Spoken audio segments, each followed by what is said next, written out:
तो मूवी शुरू होती है और हमें एक कपल दिखाया जाता है जो कि अपनी गाड़ी में कहीं जा रहे होते हैं। वो लोग एक पेट्रोल स्टेशन पर रुकते हैं ताकि अपनी गाड़ी का फ्यूल टैंक भर सके। हो सकता है कि उनका आगे का सफर लंबा होना हो, लेकिन जैसे ही वो अपनी कार में फ्यूल डालकर वहाँ से निकलते हैं तो एक और गाड़ी उनका पीछा करने लगती है। ऐसे लग रहा था जैसे कोई इनको स्पाई कर रहा है। और आगे जाके कपल में से जो आदमी होता है वो ये बात नोटिस कर लेता है और दूसरी कार तेजी से ओवरटेक करते हुए इस कपल की गाड़ी के सामने आ जाती है। अगर वो कपल अपनी कार को मूव ना करते तो उनका इस गाड़ी के साथ टकरा के बहुत ज्यादा बुरा एक्सीडेंट हो जाता। तो ये लोग अपनी गाड़ी को ऑफ ट्रैक कर लेते हैं, यानी रोड से दूसरी साइड पर ले आते हैं, जिसकी वजह से उनकी गाड़ी उलट जाती है। इस वजह से ये दोनों लोग बहुत बुरी तरह से जख्मी हो जाते हैं। ना जाने उस आदमी ने ऐसा क्यों किया। तभी वो आदमी अपनी गाड़ी से बाहर आता है और उस कपल में से लेडी को अपने साथ घसीटता हुआ ले जाता है। लड़की को अपने साथ किसी बर्फीली जगह पर ले आता है जहाँ पर पहाड़ी पहाड़ होते हैं और उन्हीं पहाड़ों के दरमियान उसका एक छोटा सा कैबिन होता है।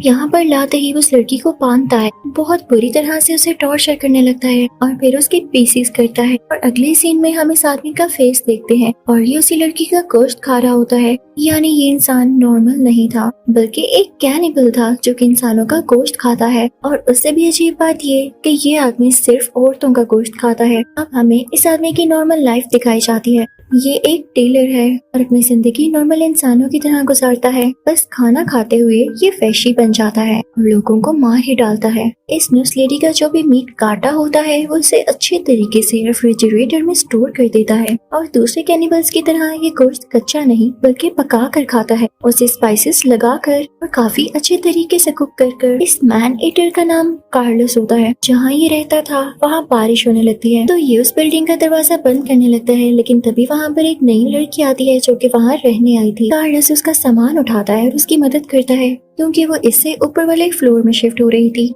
कार्लोस को ये लड़की बहुत अच्छी लगती है, लेकिन हम नहीं जानते कि किस वे में। क्या वो इसलिए तो नहीं कार्लोस को अच्छी लग रही होती कि इसने इसको भी मारकर इसका गोश्त खाना होगा। दिन गुजरते जाते हैं और कार्लोस रोज उस लड़की को देखता है। वो लड़की भी कार्लोस की तरफ अट्रैक्ट होने लगती है, लेकिन जल्दी हम पर रिवील हो जाता है कि कार्लोस के दिल में यही बात है कि वो इसको भी काट कर खाएगा। लेकिन साथ साथ वो ये भी सोच रहा था कि ये मेरे ही अपार्टमेंट में रहती है, अगर ये यहाँ से गायब हो गई तो लोग तो मुझ पे ही शक करें। तो वो चुपचाप अपनी ही बिल्डिंग में अपने कमरे में अपना टेलर का काम करता रहता है और खिड़की से उस लड़की को देखता रहता है। एक दिन हम देखते हैं कि वो लड़की कहीं जा रही होती है और काफी खुश होती है। वो सीधा कार्लोस के पास आती है और उसे कुछ पेपर्स देते हुए कहती है कि ये एड्स हैं मेरे सैलून की, क्या तुम इनको एडवर्टाइज कर सकते हो? तुम आसपास कहीं भी लगा सकते हो ताकि लोग इसको देखकर मेरे पास आए। तो कार्लोस पहले तो नहीं मानता लेकिन बाद में मान जाता है ताकि उस लड़की के साथ अपना ट्रस्ट डेवलप कर सके। कार्लोस उन पम्फलेट्स को चिपका देता है। अब कार्लोस के दिल में अभी भी वही बात चल रही थी कि वो इस लड़की के टुकड़े करेगा और इनको भी स्टोर करेगा, हालांकि उसके पास पहले वाला मीट अभी तक खत्म नहीं हुआ था। यानी ये औरतों के मीट का इतना ज्यादा भूखा था। अब अगले सीन में हम इसे किसी और लेडी के साथ देखते हैं। अब एक रात कार्लोस जब काम कर रहा होता है तो उसे उसी लड़की की आवाज़ें आती हैं। वो उसको इग्नोर करने लगता है कि भला मेरा क्या लेना देना है। लेकिन कुछ टाइम बाद वो लड़की खुद ही इसके दरवाजे पर आ जाती है।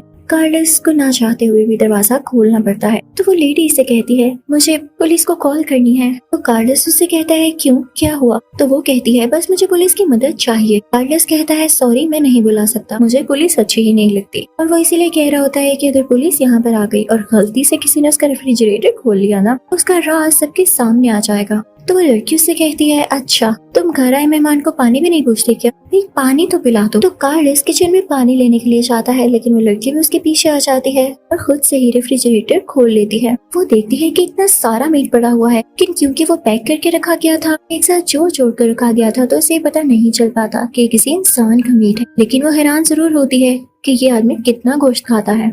ये बात कार्लोस को बिल्कुल अच्छी नहीं लगती कि किसी ने उसकी प्राइवेसी खराब की है। कार्लोस को इस बात पे काफी गुस्सा था, तो उस लड़की से कहता है तुम यहाँ से चली जाओ। लड़की बहुत हैरान होती है और कहती है अच्छा चली जाती हूँ, पर मैं तुमसे हेल्प इसलिए मांगने आई थी क्योंकि तुमने भी सुना होगा मेरे घर से चीखने चिल्लाने की आवाज़ें आ रही थी। यानी वाकई मेरे साथ गलत हो रहा था, तो मुझे सिर्फ तुम विटनेस के लिए चाहिए थे। नहीं आती, मैं जा रही। तभी कार्लोस उसे पीछे से आवाज देता है अच्छा रुको बात तो सुनो, तुम्हें पुलिस को यहाँ बुलाना था ना, तो क्यों ना हम दोनों मिलकर पुलिस स्टेशन जाएं। तो वो लड़की कहती है बहुत अच्छा आइडिया है। अब वो दोनों मिलकर पुलिस स्टेशन जाते हैं, लेकिन हमें पुलिस स्टेशन का सीन ही नहीं दिखाया जाता। हम नहीं जान पाते कि वो दोनों एक साथ कहाँ गए थे। कहीं कार्लोस ने उसे भी तो नहीं मार दिया।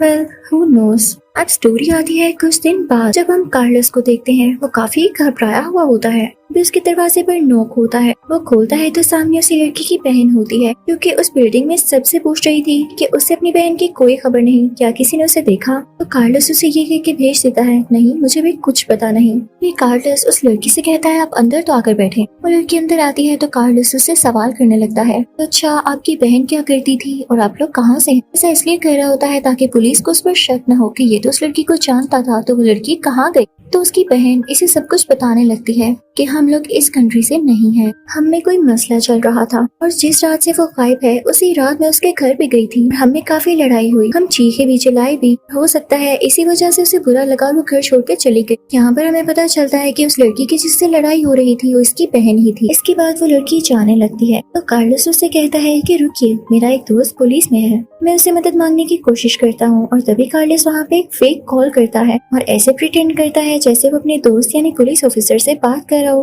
कि वो लड़की किडनैप या मिसिंग हो चुकी है, तो आप उसे ढूंढ लें। तो इस बात से उस लड़की की बहन को थोड़ी तसल्ली होती है, वो अपनी बहन को ढूंढना थोड़ी देर के लिए बंद करती है। कार्लोस भी यही चाहता था और उस लड़की की बहन कार्लोस को थैंक्स कहते हुए नीचे आ जाती है। तभी कार्लोस नोट करता है कि उसी लड़की के घर में उस फ्लोर पर एक आदमी आया है, लेकिन वो भी नॉक करके चला जाता है और कोई दरवाजा नहीं खोलता। इन्हीं दिनों में कार्लोस को चर्च से एक ऑर्डर आता है कि एक बहुत ही कीमती कपड़ा तैयार करना है। कार्लोस उस काम में लग जाता है और वो उस लड़की की बहन से कहता है कि आपको किसी भी मदद की जरूरत हो तो मुझे जरूर बताइएगा। वो लड़की भी इसे काफी अच्छा समझ रही होती है। उस लड़की की बहन वहीं पर रहने लगती है। कार्लोस उसे भी खिड़की से देखने लगा। तो अगली सुबह वो लड़की वापस से उसके पास आती है तो उससे कहती है, कार्लोस बहुत दिन निकलते जा रहे हैं, मेरी बहन मिसिंग है, हम इस तरह से नहीं बैठ सकते, मुझे पुलिस को बुलाना होगा। तो कार्लोस कहता है, मैंने अपने दोस्त से बात की है ना, वो कुछ ही दिन में आ जाएगा। लेकिन उस लड़की की बहन नहीं मानती तो ये दोनों दोबारा से पुलिस स्टेशन जाते हैं। पुलिस स्टेशन जाकर वो मिसिंग रिपोर्ट लिखवाते हैं, लेकिन पुलिस भी उसे कैसे ढूंढती, वो तो कार्लोस के पेट में थी बेचारी।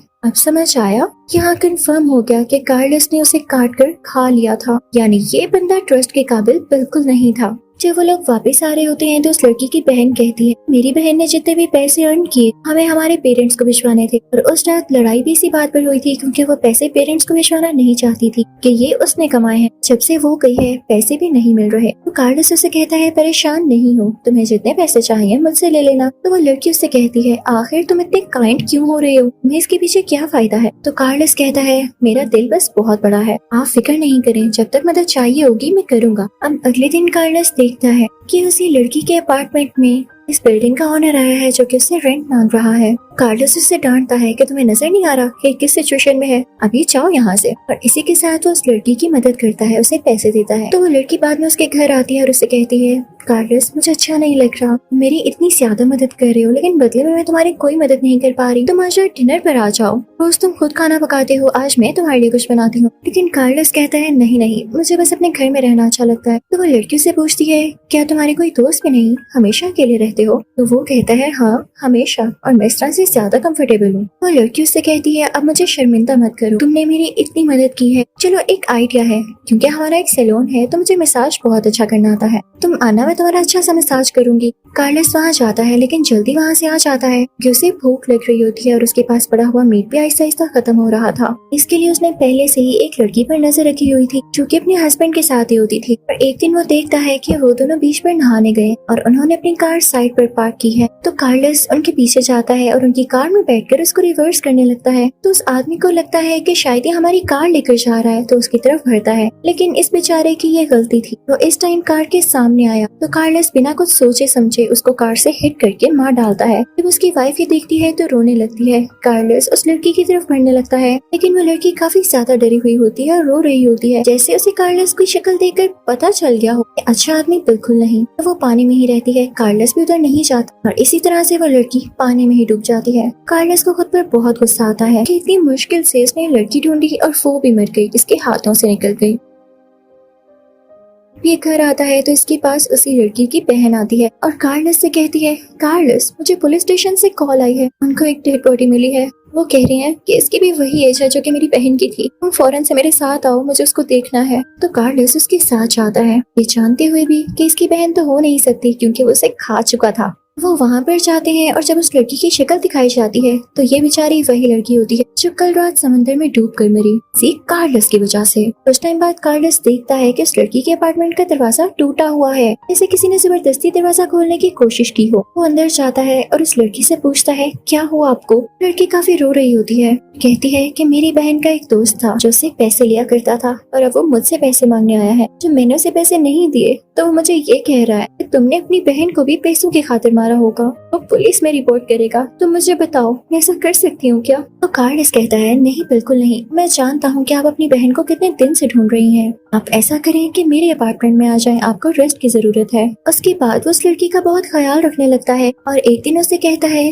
कि बर्फीले पहाड़ों में मेरा एक कैबिन है, वो जगह बहुत प्यारी है, आओ मैं तुम्हें घुमाने लेकर जाता हूँ। वो इस लड़की के साथ उन्हीं बर्फीले पहाड़ों में उस कैबिन में जाता है। वो सारा दिन घूमते हैं, एंजॉय करते हैं और रात होते ही जब कैबिन में आते हैं तो कार्लस यहाँ पर अब उसके ड्रिंक में कुछ मिलाकर उसे बेहोश कर देता है और उसके टुकड़े करने ही वाला होता है, लेकिन नहीं करता। फिर ऐसे ही सुबह हो जाती है। उस लड़की को कुछ समझ नहीं आ रहा होता कि उसके साथ हुआ क्या और वो रात को बेहोश कैसे हो गई। वो कार्लस से पूछती है तो कार्लस उसे यहाँ पर सब कुछ सच सच बताता है, क्योंकि कार्लस में अब चेंजेस आ रहे थे। अब किसी भी लड़की को मारना नहीं चाहता था। वो उसे ये भी बता देता है कि तुम्हारी बहन को मारने वाला और कोई नहीं बल्कि मैं ही था और मैं एक कैनिबल हूँ, मुझे खुद पे कंट्रोल नहीं था, इसीलिए मैं तुम्हारी बहन का गोश्त खा चुका हूँ और मैं तुम्हें भी यहाँ पर इसीलिए लाया था। लेकिन न जाने मुझे क्या हुआ, मैं रात को तुम्हें काट कर खाने वाला था लेकिन मुझसे ऐसा नहीं हो पाया, शायद मुझे तुम अच्छी लगने लगी और तुमने मुझे बदल दिया है। तो वो लड़की डर जाती है और कहती है नहीं कार्लस, तुम उसे झूठ कह रहे हो ना, कह दो कि तुम मजाक कर रहे हो। कार्लस कहता है नहीं मैं मजाक नहीं कर रहा। तो वो लड़की कहती है मुझे यहाँ से जाना है,